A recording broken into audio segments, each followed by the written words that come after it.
Now let's look at some of the reaction to what happened on Saturday, because most people who are kind-hearted have been praying for Donald Trump and for his family, because what happened on Saturday was absolutely shocking. But unfortunately, that's not the reaction we are seeing from everyone. Let's take a look. Do you condemn the shooter shooting Donald Trump? No. Not here, not on this program, not in front of these people. Absolutely You do not condemn a deranged shooter shooting Donald Trump. You are truly just a child. This is not. Actually, it's not. No, you know what, We're Charlie? just trying to be decent human beings. You know what, beings. Charlie? It's not actually the behaviour of a child. It's the behaviour of somebody who's completely lost his moral compass. And how charming is this person who said they are sad that the shooter missed? Absolutely. You guys are out here on the heels of the attempted Trump assassination. Can I get your reaction to what happened the other day? Well, it's a shame the person missed, but it's ironic that the shooter was also a Republican. Brad, I see that and I feel really shocked, and I feel conflicted about even playing it on this show, because I don't want to give them airtime, but at the same time we have to call this out, because there is a real dangerous tone that exists where people don't see Donald Trump as a human being anymore. I've had hate mail for standing up for the fact that he wasn't killed on Saturday. It is just unbelievable.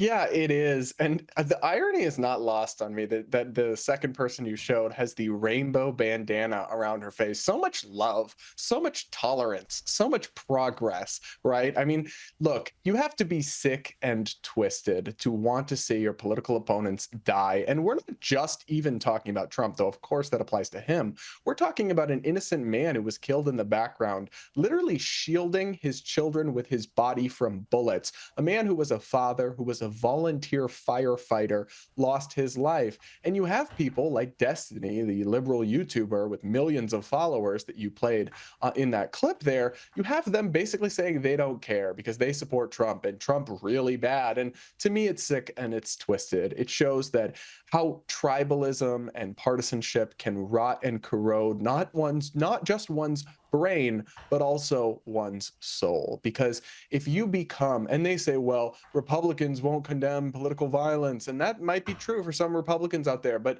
it's literally kindergarten level morality. Two wrongs don't make a right. And you're not supposed to descend into the mud with people and become everything you say you're against. But that's what we're seeing.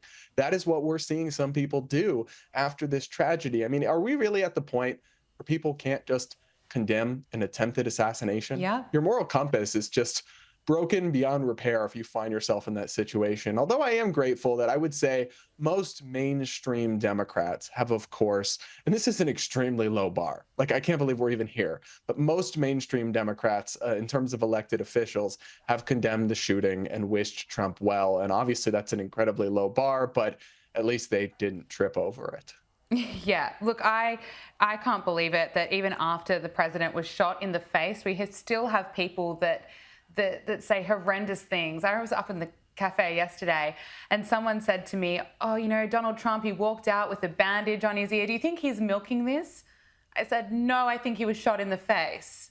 How do those attitudes, like, what else can he do? I don't know, man. Look, if I'm getting shot in the head, I'd milk it too. I don't think it's milking it to wear a bandage when your ear's been nearly blown off by a centimeter, right? And it's just ridiculous. The same people are being like, wow, well, I heard people unironically criticizing Trump for saying fight, fight, fight on camera after he'd just been shot at. And they're like, he shouldn't use that rhetoric. And I'm like, he was just shot at. You people are unbelievable. insane. You know, I think I know the clip you're referring to. It was on CNN, and I want to talk to you about the media's role in this, because CNN's coverage of the attempted assassination on Donald Trump was just appalling. But let's look at some of the comments afterwards. And I played that clip earlier where a CNN host freaked out at the concept that all avenues need to be investigated. Let's just play a little bit more.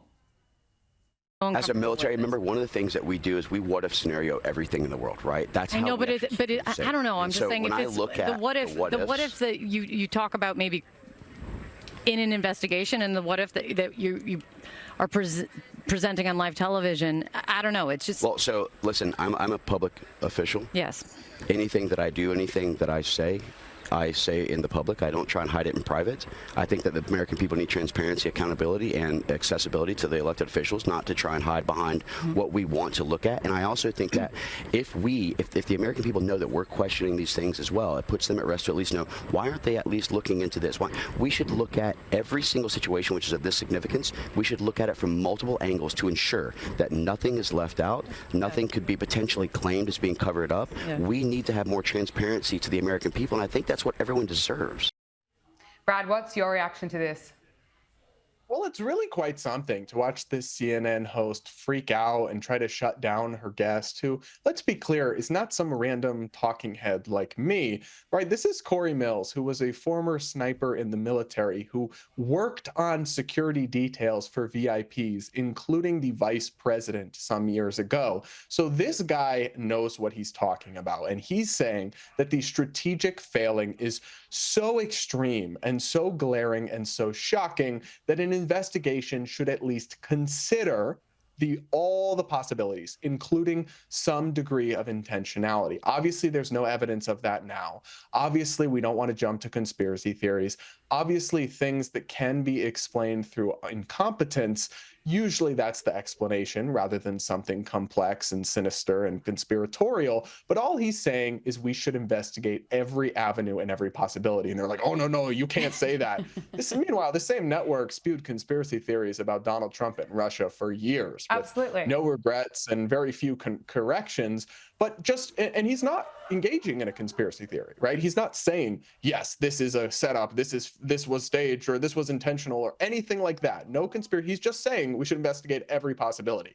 To me, I'm a person who never leaps to, the most extreme conclusions or the conspiracies, but I at least want all avenues explored when 100%. We're talking about one of the biggest security failures I've ever seen. Why wouldn't you want everything investigated? Because now you can never say never. We live in a crazy time. We've seen crazy things, and there's not a 0% chance. Obviously, we have no evidence. We don't want to get ahead of the facts, but why would anyone who's a journalist be opposed to simply investigating all avenues and all possibilities? To me, that just seems like common sense. Yeah, you think so. That doesn't appear to be a lot of common sense at CNN. But finally, Brad, I could talk to you for hours. It's been confirmed that US President Joe Biden has COVID-19. He's tested positive.